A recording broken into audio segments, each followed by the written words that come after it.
Assalamualaikum warahmatullahi wabarakatuh. Nama saya Irwan Sukma bin Sukarman.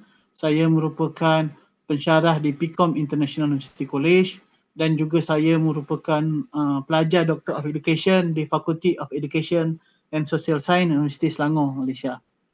Okey, pada hari ini saya nak membentangkan satu paper bertajuk Factor of Entrepreneurship Motivation Factor MF, Entrepreneurship Education Exposure EE dan juga Entrepreneurship Environmental Factor toward EF toward Entrepreneurship Tendency, a comparative study between PIKOM International University College and CTU.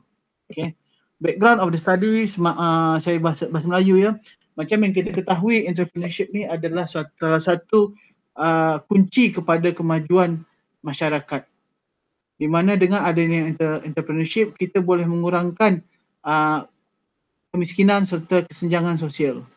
Di samping itu, seperti yang kita ketahui di dalam dunia pendidikan, kita juga memberikan syllabus ataupun pendedahan entrepreneurship kepada para pelajar dari awal.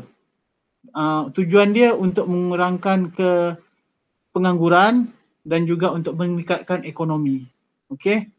Research ni kita buat berkaitan entrepreneurship tendency di student PIKOM dan juga CTU macam saya sebutkan tadi. Okey. Ada 3 faktor yang mempengaruhi entrepreneurship ni. Satu macam saya sebut tadi, exposure of entrepreneurship education EE, pendedahan kepada entrepreneurship. Kemudian entrepreneurship education factor MF dan juga entrepreneurship environmental factor. Ketiga-tiga ni kita akan kaji. Okey, method daripada kajian kita ni, kita menggunakan sistem cross-sectional ataupun kerata rentas.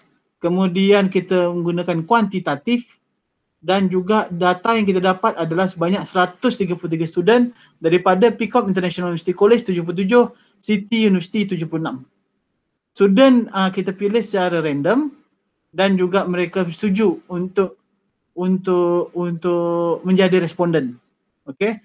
Questionnaire kita gunakan yang telah dibangunkan oleh Puan Nur Hidayati, di mana questionnaire tersebut memiliki kerombak alfa 0.893. Tinggi termasuk tinggi dan kita gunakan SPSS 2.1. Baiklah, hasil dia seramai 103 responden adalah dan 30 adalah lelaki, iaitu perempuan 77%, lelaki 22%. Bangsa 100 orang atau 70% adalah Melayu, Indian 15% dan Chinese 75%. Selainnya 22%. Baiklah, kemudian apa lagi? Program majority, ada 3 program yang terpilih yang bersedia, iaitu 33% daripada Business Management, 41% daripada OSH, Engineering 24%. Okey, kajian dia percentage lagi kajian dia, apakah keluarga menjalankan perniagaan? 67% tidak, menjalankan perniagaan ya adalah 32%. Okey. Total 133 peserta.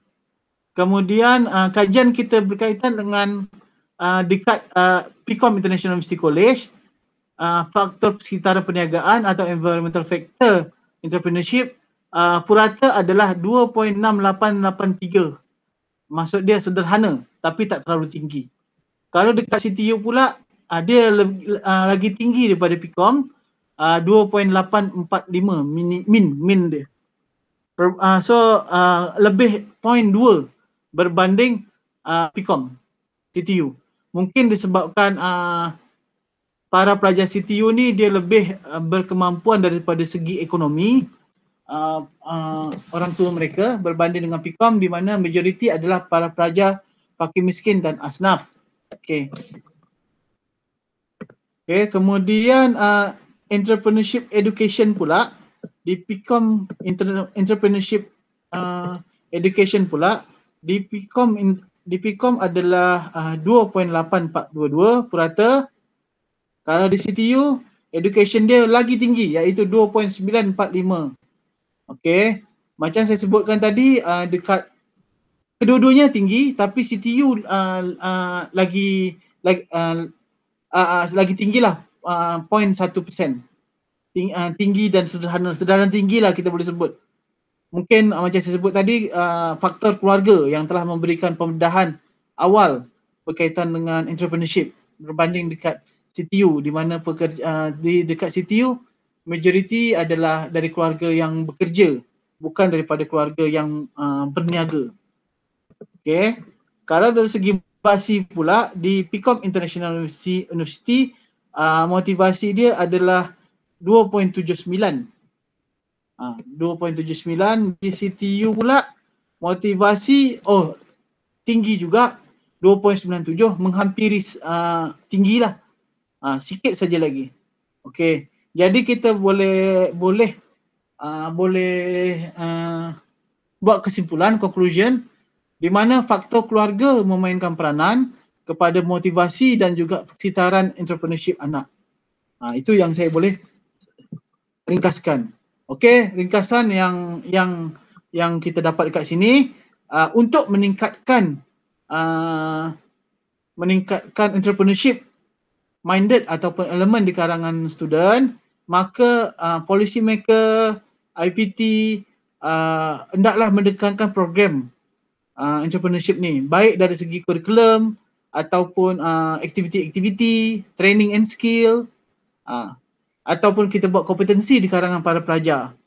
Kenapa? Disebabkan seperti kita ketahui sekarang ni time COVID, sektor perniagaan, pekerjaan telah pun shrinking ataupun telah mengecil. Kek tu telah mengecil dan ramai yang harus menjadi peniaga sekarang.